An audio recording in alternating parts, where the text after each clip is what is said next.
एक बार भगवान विष्णु क्षीर सागर में शेषनाग पर विश्राम कर रहे थे। देवी लक्ष्मी उनके सम्मुख ही विराजमान थी।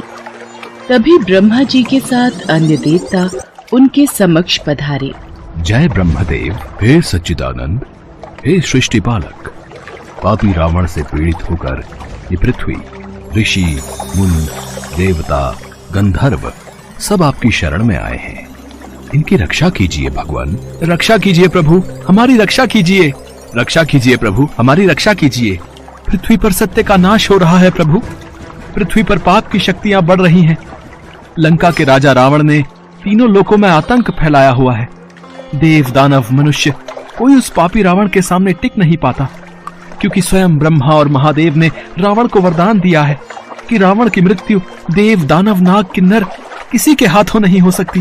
प्रभु, आपकी सृष्टि का भार उठाना मेरा परम धर्म है, पर जब पृथ्वी पर धर्म की जगह अधर्म अपना स्थान बनाने लगे तो मैं भी डोलने लगती हूँ। मैं अधर्म का भार कैसे संभालूं प्रभु? पाप की अग्नि से मैं जलने लगी हूँ। प्रभु, मेरी रक्षा कीजिए। पृथ्वी त्राहि त्राहि कर रही है प्रभु। जब अभिमानी रावण चलता है तो ऐसा लगता है मानो अपने पांव तले पृथ्वी को कुचल देगा। पृथ्वीवासी घबरा रहे हैं प्रभु। समस्त ऋषि मुनि भी रावण के आतंक से परेशान हैं। अबलाओं और मानवता की लाज बचाने वाला पृथ्वी पर कोई नहीं प्रभु। यदि कोई सत्य और धर्म की राह पर चलने के लिए सोचता है तो वह मनुष्य जीवित नहीं रहता। हर प्राणी को पाप के रास्ते पर चलने के लिए विवश किया जा रहा है। जब पाप की शक्ति बढ़ जाए तो पुण्य की शक्ति का जन्म होना आवश्यक है प्रभु। आपके कथन अनुसार जो व्यक्ति परिश्रम, पूजा, पाठ और अच्छे कर्म करेगा उसको आपका आशीर्वाद अवश्य प्राप्त होगा। इसलिए प्राणियों की रक्षा करना आपका कर्तव्य है प्रभु। इक्ष्वाकु वंश के तेजस्वी राजा दशरथ अयोध्या के राजा थे। उनकी 3 पत्नियां कौशल्या, कैकई और सुमित्रा थीं। राजा दशरथ के पास धन, वैभव, शौर्य की कोई कमी नहीं थी। उनकी प्रजा भी सभी प्रकार से सुखी थी, पर चिंता का एक कारण यही था कि राजा दशरथ के कोई संतान नहीं थी। वो संतान प्राप्ति की इच्छा से सदैव चिंतित रहते थे। एक बार, महाराज दशरथ, आज सूर्य देवता उत्तरायण में प्रवेश कर रहे हैं। इस शुभ मुहूर्त में अपने कुल देवता से जो भी मांगोगे वो इच्छा पूर्ण होगी। गुरुदेव, आपकी कृपा से हमारे पास धन, वैभव, शौर्य की कोई कमी नहीं है। बस हमें दुख इस बात का है कि हमारे कोई संतान नहीं है। मुझे तो भय है कि कहीं सूर्य वंश का सूर्य दशरथ के साथ ही समाप्त न हो जाए। आप निराश मत होइए राजन। भगवान सूर्य आपकी मनोकामना अवश्य पूरी करेंगे, परंतु उसके लिए पुत्र कामेष्ठी यज्ञ करना होगा। तो फिर गुरुदेव, उसमें देरी क्यों? आप यज्ञ का आयोजन कीजिए। देवी कौशल्या, ये यज्ञ मैं नहीं कर सकता। वेदों के ज्ञाता ऋषि श्रृंग मुनि इस यज्ञ को करवा सकते हैं। वो इसमें अधिक निपुण हैं। तो फिर उनको बुलाइए गुरुदेव और यज्ञ का अनुष्ठान कीजिए। देवी कैकई, उसके लिए महाराज दशरथ को स्वयं उनके पास जाना होगा और यज्ञ करने के लिए प्रार्थना करनी होगी। ऋषि वशिष्ठ, मैं आज ही ऋषि शुंग मुनि के आश्रम में जाऊंगा और उनसे विनती करूंगा कि वो मेरी प्रार्थना स्वीकार करें। उसके पश्चात राजा दशरथ नंगे पांव चलकर ऋषि श्रृंग मुनि के आश्रम में पहुंचे और उनसे भव्य यज्ञ कराने की प्रार्थना की। राजा दशरथ की आंखों से आंसुओं की धारा बहने लगी। उनकी प्रार्थना सुनकर ऋषि श्रृंग मुनि ने यज्ञ का आयोजन प्रारंभ किया। यज्ञ शुरू करने के साथ ही राजा दशरथ ने अपनी चतुरंगिनी सेना के साथ श्याम कर्ण नाम का घोड़ा छोड़ दिया। इसके बाद उनका यज्ञ शुरू हुआ। इस यज्ञ में ऋषि श्रृंग मुनि के साथ साथ सभी ऋषि मुनि, तपस्वी, विद्वान, मित्र, राजा महाराजा और उनके गुरु वशिष्ठ भी शामिल हुए। इन सभी लोगों की उपस्थिति में यज्ञ का आरंभ हुआ। मंत्रोच्चार से चारों दिशाएं गूंज उठी और यज्ञ की आहुति से सभी दिशाएं महक उठी और हवन कुंड की अग्नि में से अग्निदेव प्रकट हुए। उनके हाथ में खीर का पात्र था। राजन, ये खीर का पात्र लो और इस खीर को अपनी तीनों रानियों में बांट दो। जिस इच्छा से तुमने इस यज्ञ का आयोजन किया है, तुम्हारी वो इच्छा पूर्ण होगी। धन्यवाद अग्निदेव, आपने मेरी सारी चिंताएं दूर कर दी। आपकी जय हो अग्निदेव। यज्ञ के समाप्त होने के बाद महाराज दशरथ ने अपने सभी अतिथियों, ऋषि मुनियों, ब्राह्मणों आदि को दान देकर सकुशल विदा किया। कौशल्या, ये खीर का पहला भाग मैं तुम्हें देता हूँ, इसे ग्रहण करो। कैकई, ये खीर का दूसरा भाग हम तुम्हें देते हैं। ये लो सुमित्रा, खीर का तीसरा भाग तुम खाओ। सुमित्रा, तुम सबसे छोटी हो, इसलिए पहले मेरी इस खीर का थोड़ा हिस्सा तुम खाओ। आपने सही कहा दीदी, फिर तो मेरी खीर का भी कुछ भाग मैं सुमित्रा को देती हूँ। कौशल्य और कैकई अपनी खीर में से एक एक निवाला सुमित्रा को खिला देती हैं। इस प्रकार सुमित्रा खीर का एक भाग नहीं, 2 भाग ग्रहण करती है। यज्ञ के प्रभाव से राजा दशरथ की तीनों पत्नियां गर्भवती हो गईं और चैत्र मास के शुक्ल पक्ष की 9वीं तिथि को पुनर्वसु नक्षत्र में राजा दशरथ की सबसे बड़ी रानी कौशल्या ने शिशु को जन्म दिया। वह शिशु बेहद ही आकर्षक और तेजस्वी था और वह और कोई नहीं बल्कि भगवान विष्णु का ही स्वरूप था। इसके बाद रानी कैकई ने एक पुत्र और रानी सुमित्रा ने 2 तेजस्वी पुत्रों को जन्म दिया। 4 पुत्रों को पाने के बाद महाराज दशरथ बहुत ही प्रसन्न हो गए और उन्होंने पूरे राज्य में उत्सव मनाया। कुछ समय बाद चारों पुत्रों का नामकरण किया गया। महर्षि वशिष्ठ ने दशरथ जी के बड़े पुत्र का नाम राम, दूसरे का भरत, तीसरे का लक्ष्मण और सबसे छोटे पुत्र का नाम शत्रुघ्न रखा। चारों बालकों की किलकारियों से पूरा महल गूंज उठा। सभी देवी देवता भगवान राम के जन्म दिवस पर आकाश से फूल बरसाने लगे। पूरा संसार भगवान राम का जन्मोत्सव मना रहा था और तभी से चैत्र मास की 9वीं तिथि दिवस को रामनवमी पर्व के रूप में मनाया जाने लगा। आप सभी को रामनवमी की हार्दिक शुभकामनाएं। समय पहले की बात है। भरतपुर नामक गांव में चंदन नाम का एक लड़का रहता था। वो स्वभाव से बहुत आलसी था, परंतु उतना ही वो भोला भाला भी था। वो दिन भर कोई काम नहीं करता था, बस सारा दिन खाना और सोना ही उसकी आदत थी। उसके परिवार के सदस्य भी उसे जब काम करने के लिए कहते तो वो बहाना बनाता। ऐसे ही एक दिन, अरे चंदन, जब देखो तब सोया रहता है, आलस छोड़ और जाकर कोई काम कर। तेरा भाई लाखन सही कह रहा है चंदन, तुझे कोई काम ढूंढना चाहिए। कब तक तेरा भाई अकेले मेहनत करता रहेगा? आप सबके ताने सुन सुनकर तो मैं तंग आ गया हूँ। कोई तो स्थान होगा जहाँ मुझे बिना कोई काम किए भोजन मिलता रहे। अब मैं कुछ दिनों के लिए गांव से बाहर घूमने जा रहा हूँ। इतना कहकर चंदन घर से निकल पड़ा। यूं ही भटकते हुए वो एक आश्रम में पहुंचा। वहां उसने देखा कि आश्रम में एक गुरुजी हैं और उनके साथ उनके शिष्य जो बस मंदिर की पूजा करते हैं और कोई काम नहीं करते। उसने मन में सोचा, यहाँ तो कोई काम धाम नहीं, बस पूजा ही तो करनी है। अगर मैं यहाँ रहने की व्यवस्था कर लूँ तो मेरे लिए बहुत बढ़िया बात हो जाएगी। एक बार पूछ लेता हूँ।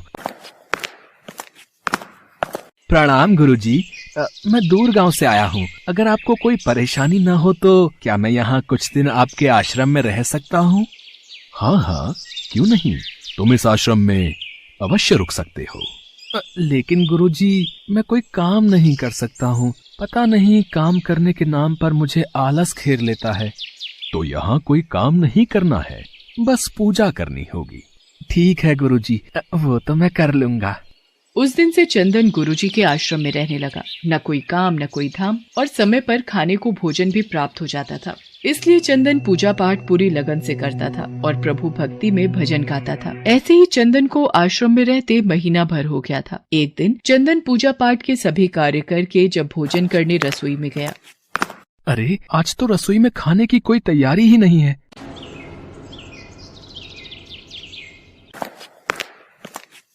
गुरुजी, आज खाना नहीं बनेगा क्या? चंदन, आज एकादशी है। आज आश्रम में सबका उपवास है और आज तुम भी उपवास रखो। आज भोजन नहीं बनेगा।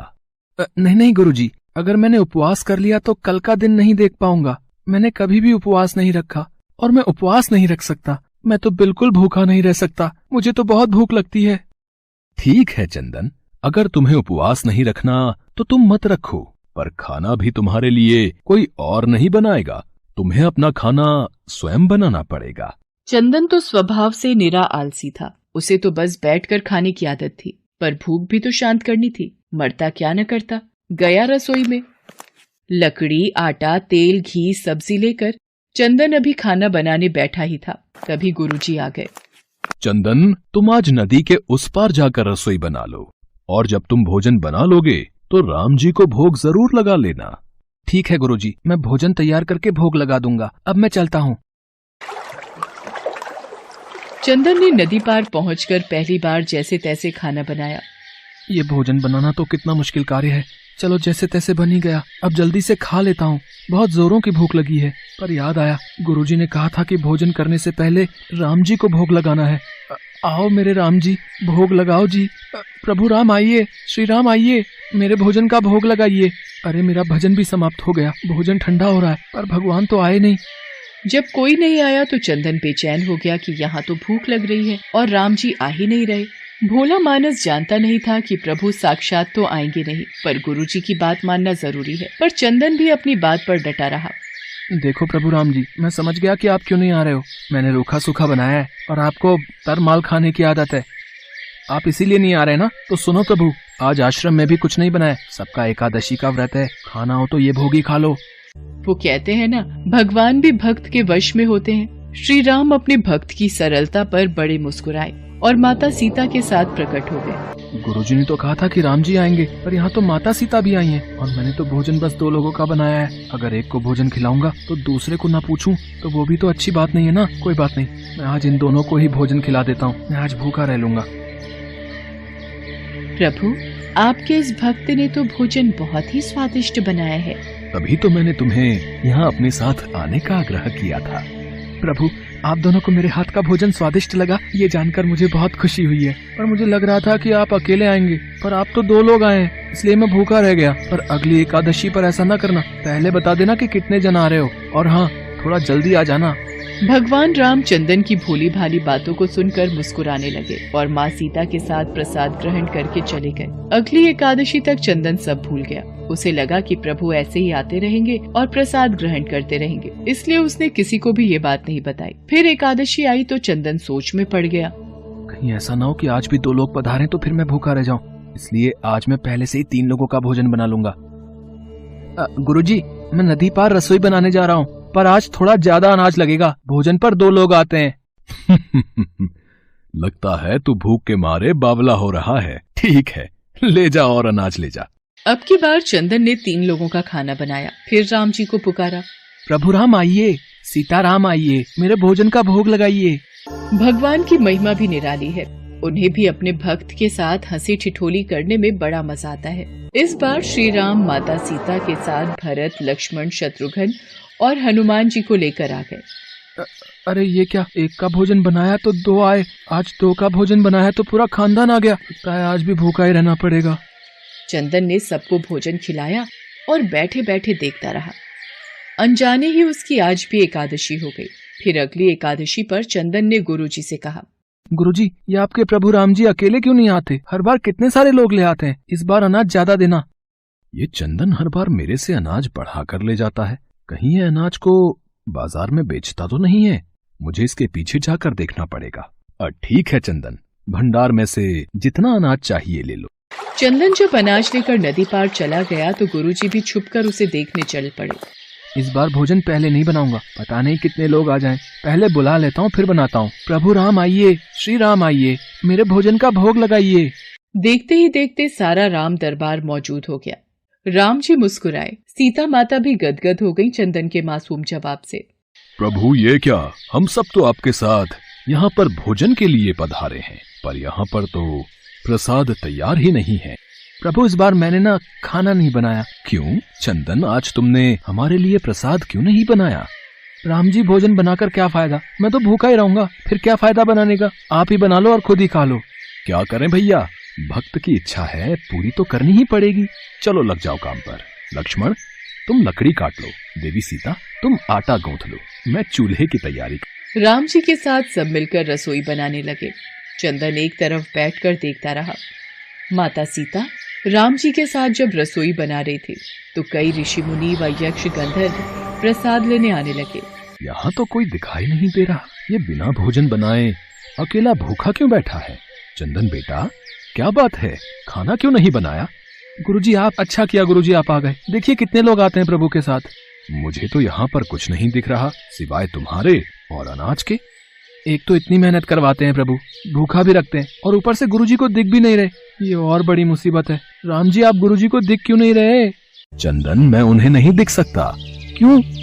गुरुजी तो बड़े पंडित हैं, ज्ञानी है, विद्वान है, उन्हें तो बहुत कुछ आता है, उनको क्यों नहीं दिखते आप? माना कि उनको सब आता है, पर वे सरल नहीं हैं तुम्हारी तरह, इसलिए उनको नहीं दिख सकता। गुरुजी, प्रभु कह रहे हैं कि आप सरल नहीं हैं, इसलिए आपको नहीं दिखेंगे। वाकई मैंने सब कुछ पाया, पर तुम्हारी तरह सरलता नहीं पा सका। और प्रभु, तुम मन की सरलता से ही मिलते हैं। पर हे प्रभु श्री राम, मेरी आपसे विनती है कि मुझे अपने दर्शनों से कृतार्थ करें। प्रभु श्री राम प्रकट हो गए और गुरुजी को भी दर्शन दिए। इस तरह एक भक्त के कहने पर प्रभु ने रसोई बनाई। गुरुजी समझ चुके थे कि चंदन मन का बहुत ही भोला भाला है और भगवान तो अपने भक्तों के सच्चे प्रेम को लालायित रहते हैं। चंदन को भगवान के साक्षात दर्शन की बात सुनकर उसकी माता और भाई भी बहुत गर्वित होते हैं। चंदन अब घर लौट आया था। वो अपनी माँ और भाई के कामों में भी हाथ बटाने लगा था। उसे विश्वास था कि वो जो भी भोजन बनाएगा, प्रभु श्री राम उसे जरूर खाने आएंगे।